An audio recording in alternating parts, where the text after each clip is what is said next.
আমরা প্রথমত আমাদের যে প্রকল্পগুলো আছে, ডাক, টেলিযোগাযোগ ও তথ্য প্রযুক্তি মন্ত্রণালয়, এই মন্ত্রণালয়ের যে প্রজেক্টগুলো ছিল সেই প্রজেক্টগুলো আমরা রিভিউ করেছি। অনেক আজেবাজে প্রকল্প বাদ দিয়েছি এবং সেখান থেকে প্রায় 2-2.5 কোটি টাকার মতো প্রকল্প বাদ দিয়েছি। তারপরে এবং আগামী বাজেটে আমরা কোনো ধরনের নতুন প্রকল্প নিচ্ছি না। কয়েকটা নতুন প্রকল্প নিচ্ছি, সেটা স্কিল ডেভেলপমেন্ট ওরিয়েন্টেড, অর্থাৎ বাংলাদেশের বিভিন্ন জায়গায় বিভিন্ন জেলায় ট্রেনিং সেন্টার করা হয়েছিল। তো ট্রেনিং সেন্টারের নাম দিয়ে কিছু ভবন তৈরি করা হয়েছে, কিন্তু ভবনের ভিতরে কোনো ট্রেনিং নেই। তো অর্থাৎ হার্ড ফ্যাসিলিটি আছে উইদাউট স্কিল ডেভেলপমেন্ট প্রোগ্রাম। তো আমরা চাচ্ছি যে সেই স্কিল ডেভেলপমেন্ট প্রোগ্রামটাকে চালু করার জন্য। এর বাইরে কিছু প্রকল্প ছিল হার পাওয়ার ফর উইমেন এম্পাওয়ারমেন্ট, মেয়েদেরকে, আমাদের নারীদেরকে কর্মজীবী এবং ফ্রিল্যান্সার হিসেবে গড়ে তোলার জন্য। সেই প্রকল্পগুলোকে আমরা স্কেল আপ করছি। আর এর বাইরে আমাদের অন্যতম বড় এজেন্ডা হচ্ছে ডিজিটাল ট্রান্সফরমেশন। তো ডিজিটাল ট্রান্সফরমেশন করতে গিয়ে আমরা দেখলাম যে বাংলাদেশের যে ডিজিটাল ডেভেলপমেন্টটা হয়েছে, এটা আসলে কিছু ডিজিটাল আইল্যান্ড তৈরি করেছে। অর্থাৎ বিচ্ছিন্নভাবে সরকারের 57টা মন্ত্রণালয় এবং বিভাগ আলাদা আলাদাভাবে তারা ডিজিটাল করেছে এবং একটার সাথে আরেকটার কোনো সংযোগ নেই। এবং যেখানে সংযোগ আছে সেখানে সাইবার সিকিউরিটি নেই। ডেটা সেন্টার করা হয়েছে, ডেটা সেন্টারের সাইবার সিকিউরিটি এনফোর্সমেন্টগুলো নেই। ইন্টারঅপারেবিলিটি করা হয়েছে, কিন্তু সেখানে কোন প্রোটোকলে কে কাকে কেন কোন প্রোটোকলের মাধ্যমে ডেটা দিবে এই জিনিসগুলো নাই। তো আমরা যেটা করছি, আমরা এখানে একটা শৃঙ্খলা আনার চেষ্টা করছি। এই যখন শৃঙ্খলা আনার চেষ্টা করছি, তখন এটাকে আমরা টার্ম দিয়েছি ডিজিটাল পাবলিক ইনফ্রাস্ট্রাকচার, অর্থাৎ ডিপিআই। ডিপিআই এর অনেকগুলো কম্পোনেন্ট থাকে। আপনারা জানেন যে প্রথম ডিপিআই নিয়ে কাজ করা শুরু করলাম, তখন দেখলাম আসলে ডিপিআই এর যে ফাউন্ডেশন, যে লিগ্যাল ফ্রেমওয়ার্ক থাকার কথা, সেই ফ্রেমওয়ার্কটা নাই। অর্থাৎ বাংলাদেশের এখনো কোনো পার্সোনাল ডেটা প্রোটেকশন অ্যাক্ট নাই। দেশে কোনো পাসকৃত কোনো ন্যাশনাল এআই পলিসি নাই, ন্যাশনাল ক্লাউড পলিসি নাই, সেমিকন্ডাক্টর পলিসি নাই, এবং এই ধরনের অনেক নাইয়ের মধ্যে দিয়ে কাজ করছি।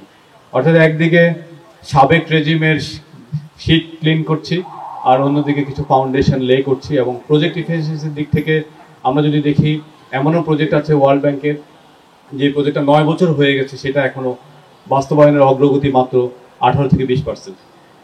চায়নার সাথে এমন প্রজেক্ট আছে 2016 থেকে চলছে, কিন্তু বাস্তবায়নের অগ্রগতি লেস দেন 20%। তো এই ধরনের জঞ্জাল এবং সমস্যার মধ্য দিয়ে ডিপিআই নিয়ে কাজ করা শুরু করেছি।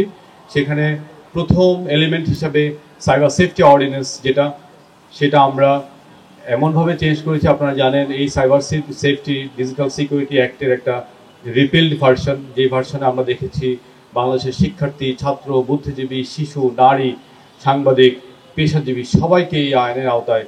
সুতরাং আমাদের আইনের আওতায় হত্যা, গ্রেফতার, নির্যাতন করা হয়েছে। আমাদের বন্ধু মুস্তাক আহমেদকে হত্যা করা হয়েছে। এবং আমাদের কাছে চ্যালেঞ্জ ছিল এই আইনটাকে একটা মানবিক করার, চেষ্টা করেছি মানবিক করার। আপনারা পড়ে দেখবেন আইনটা। এই মুহূর্তে আমরা পার্সোনাল ডেটা প্রোটেকশন অ্যাক্ট নিয়ে কাজ করছি, সাথে সাথে এনআরবি, এনবিআর এবং এনআরবি যারা আছে নন রেসিডেন্ট বাংলাদেশে এবং দেশে বিভিন্ন বিশ্ববিদ্যালয়ের শিক্ষক সহ আমরা ভেরি সুন একটা ন্যাশনাল এআই পলিসি টিম কাজ করবে। সেমিকন্ডাক্টরের জন্য আমরা ইতিমধ্যেই একটা ন্যাশনাল সেমিকন্ডাক্টর পলিসি করেছি, এটা কাজ শুরু করেছে। ন্যাশনাল ক্লাউড পলিসি করব। ক্লাউড পলিসি করতে গিয়ে আমরা আইডেন্টিফাই করেছি ইন্টারঅপারেবিলিটি অ্যান্ড ডেটা গভর্নেন্সের জন্য একটা অথরিটি করা দরকার, সেটারও আইন তৈরি করছি।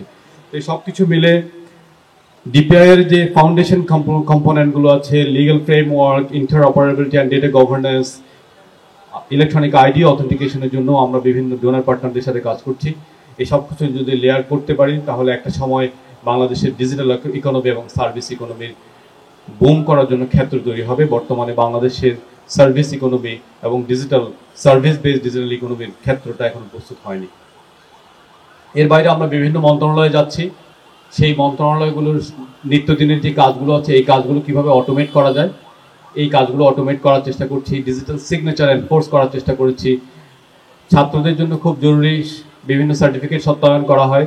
এই সত্যায়নের জন্য পররাষ্ট্র মন্ত্রণালয়ের সাথে আমরা একটা ডিজিটাল অ্যাপোস্টিলের সার্ভিস করছি।